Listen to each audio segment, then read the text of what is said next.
Welcome to Solo Travel Adventures, my sisters. Don't let fear hold you back from traveling alone. I want you to gather your courage, listen to inspiring stories, and learn how to travel solo while safely navigating new places from this show. I'm Cheryl Esch, solo travel advocate and travel coach, and I want you to have a transformative experience when you travel solo.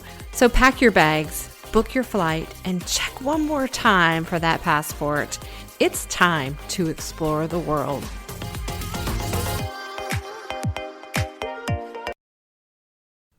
Hello, sister travelers. Welcome back and happy May. You know, summer is just around the corner, and just want to put a little plug for you to make sure you have made your summer plans if you're planning to travel this summer. I don't usually travel in the summer because of the high cost. I am doing a road trip though, which is a great way to still get a trip in, but save money and not have to pay those airfares and fight the crowds in some of those very touristy or, just those popular places that most people go. But I'm here today to actually kind of talk about what you should do after a trip, right?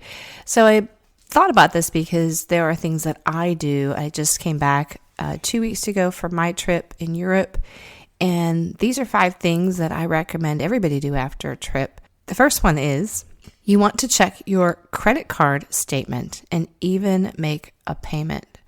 So I actually check my credit card statement when I'm traveling just to make sure, and while those places and those charges are fresh in my mind, I want to make sure it looks right, particularly if you're doing, there's an exchange rate, right? You want to kind of make sure it looks about right.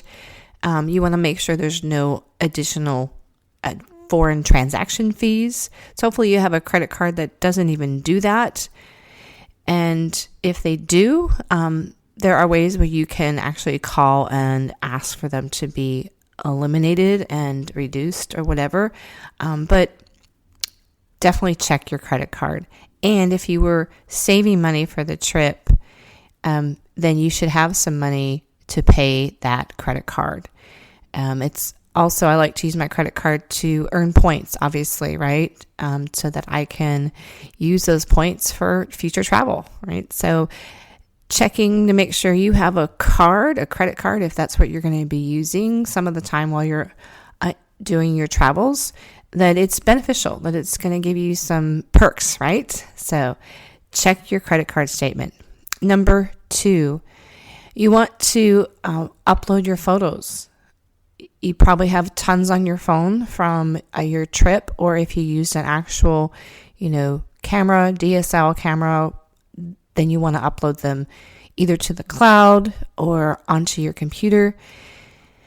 For me, first thing I do is I go through and I get rid of just photos that maybe didn't turn out or duplicates, right? Because, sometimes you take multiple pictures of something.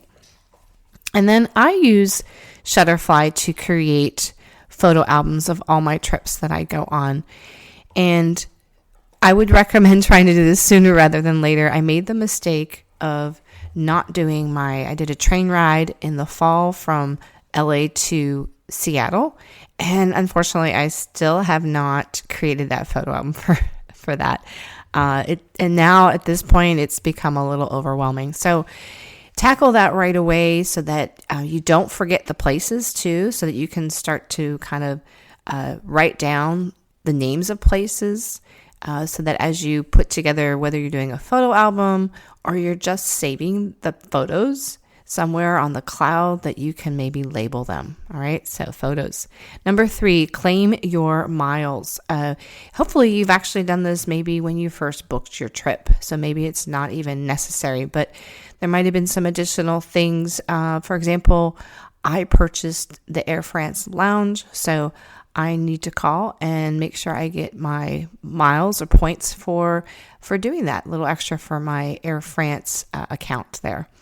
Number 4, journal and reflect on your trip.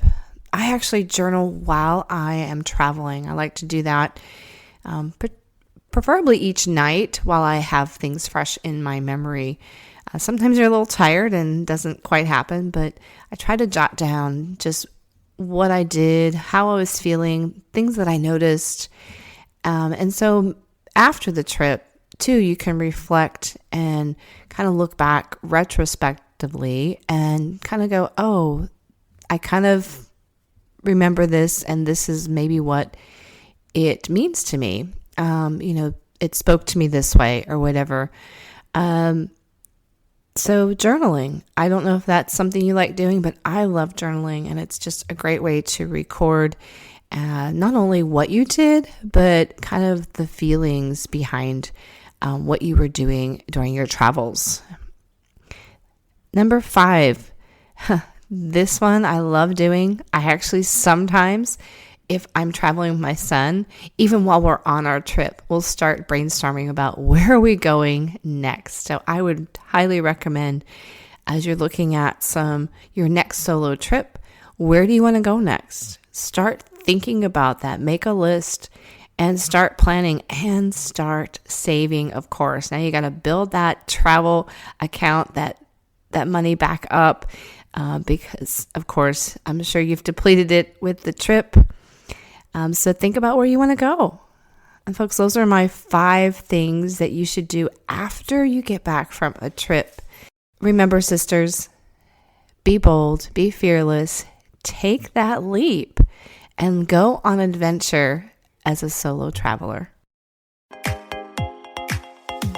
Hey, sister travelers, did this podcast inspire and encourage you or move you to get out there and travel? Wonderful. There are 3 ways you can thank me. First one is leave a written review for the show on Apple Podcast. 2, share the show with your sister travelers, your friends, your family. And 3, subscribe to the show so you never miss an episode. And thank you again for listening to the show. Sisters, be fearless, take the leap, and get out there and have an adventure.